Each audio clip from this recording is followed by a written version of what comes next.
یہ کیا ہے؟ کیا ہے یہ؟ زور سے بولو. اور یہ کیا ہے بھائی؟ کتنے حرف ہیں یہ؟ کیا کیا ہے؟ حروف مدہ 3 ہوتے ہیں. کتنے حروف مدہ؟ کیا کیا ہے؟ یہ حروف مدہ ہے. اس کو مد اصلی کہتے ہیں. کیا کہتے ہیں ان کو؟ اصلی جو مد ہے وہ 3 ہے. کتنے ہیں؟ کیا کیا ہے؟ یہ حروف مدہ ہے. کیا ہے یہ؟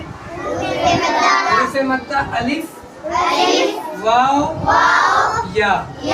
لیکن یہ کب بنے گا حروف مدہ؟ وہ دھیان رکھنا. آپ نے پہچان لیا. ابھی ادھر دیکھو. یہ کیا ہے؟ زبر. یہ کیا ہے؟ الف کسے کہتے ہیں؟ جو خالی ہوتا ہے. اسے کہتے ہیں الف خالی ہوتا ہے. اگر الف سے پہلے،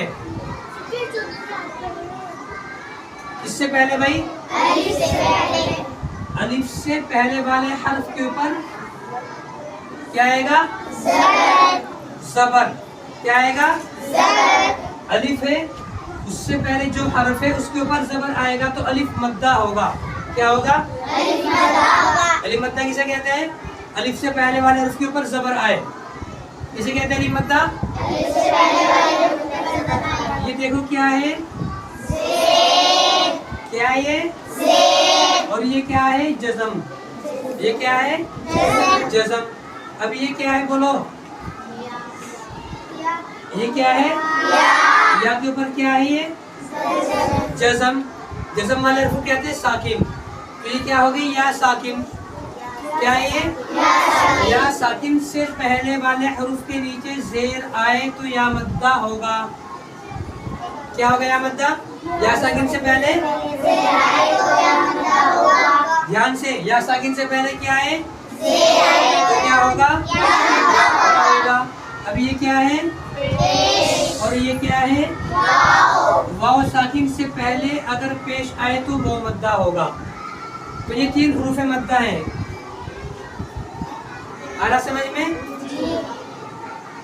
حروف مدہ کتنے؟ 3. الف، واو، یا. الف سے پہلے زبر آئے تو الف مدہ ہوگا. یا ساکن سے پہلے زیر آئے تو یا مدہ ہوگا. واو ساکن سے پہلے پیش آئے تو واو مدہ ہوگا. حروف مدہ کو ایک الف کے برابر پیش کر پڑھتے ہیں. جیسے یہ بولو کیا لکھا ہے؟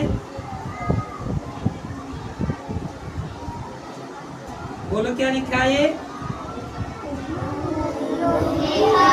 کیا لکھا ہے یہ؟ نوحیہا. واو ساکن سے پہلے پیش وہ مدہ. یا ساکن سے پہلے زیر یا مدہ. الف سے پہلے زبر الف مدہ. اس میں تینوں آ گئے. یہ آ رہا صحیح میں؟ یہ بات صحیح میں آ گئی نا سب کی؟